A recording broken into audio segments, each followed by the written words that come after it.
Hello，大家好，我名叫做 Tommy，係一位殯葬禮儀師。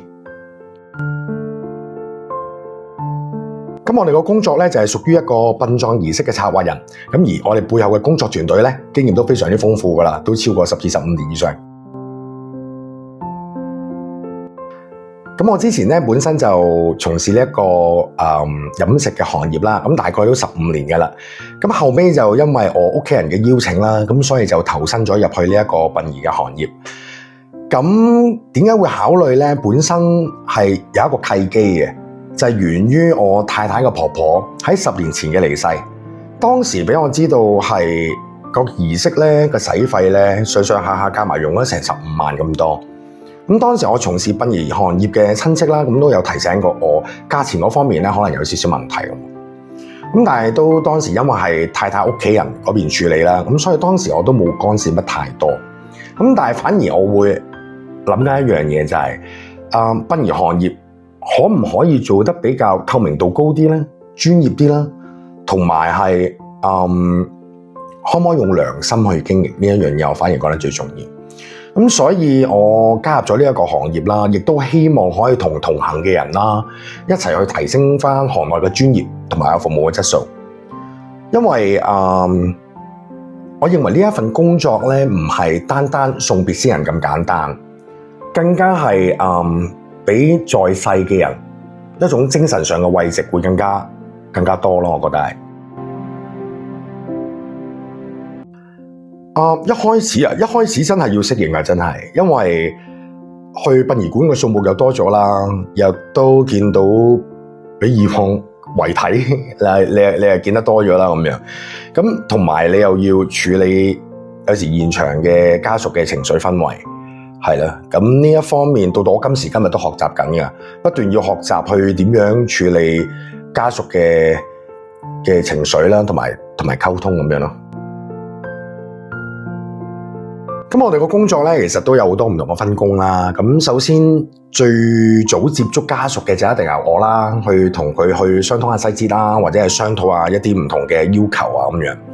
咁然之後就可能係安排翻呢一個出殯嘅日子啦，安排靈堂啦，安排主持啦、遺體化妝啦，仲有係火化文件啊，最後選擇咩儀式啊等等咁樣。咁其實你都聽得出咧，有時候一個殯葬儀式咧都需要好多人手、人力物力啊，一齊去共同去完成。咁有時候坊間都會有時候講下，哇！你哋殯葬好似好穩咁喎咁樣。其實有時候係真正嘅收入同埋付出咧，有時候係唔成正比嘅。咁首要嘅責任咧，一定係要尊重每一位過咗身嘅人啦。咁同時間亦都係如何好體面啊、好圓滿啊咁樣去做一個最後嘅告別禮，送別先人咯。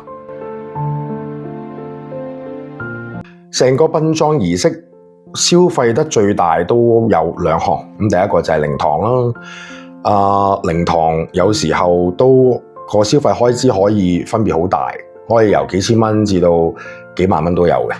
咁視乎翻可能係個裝修格局啦，視乎翻個地理位置啦，視乎翻個容納人數啦。因為有時候可以20人至到過百人都有。咁所以呢一方面都必須要留意翻。咁同埋同時間就第二樣嘢就係棺木啦。咁棺木就都有分土葬啊、火葬啊咁樣。咁甚至乎有時有一啲先人咧，可能個身體體格可能會比較大隻啲啊、健碩啲啊咁樣。有時候可能真係需要去特登去訂製一個棺木。咁所以有時候棺木咧都可能喺呢一方面咧都會有一啲浮動嘅位置喺度。咁其實一般儀式嚟講，我都建議家屬咧去選擇翻一啲真係叫做合適嘅儀式就得啦。咁唔一定話要話使大錢先至夠體面嘅。咁同時間如果家屬去選擇一啲服務嘅時候咧，不妨留意多啲細節位多啲，問清楚多啲。咁無謂就跌入一啲不必要嘅消費陷阱度。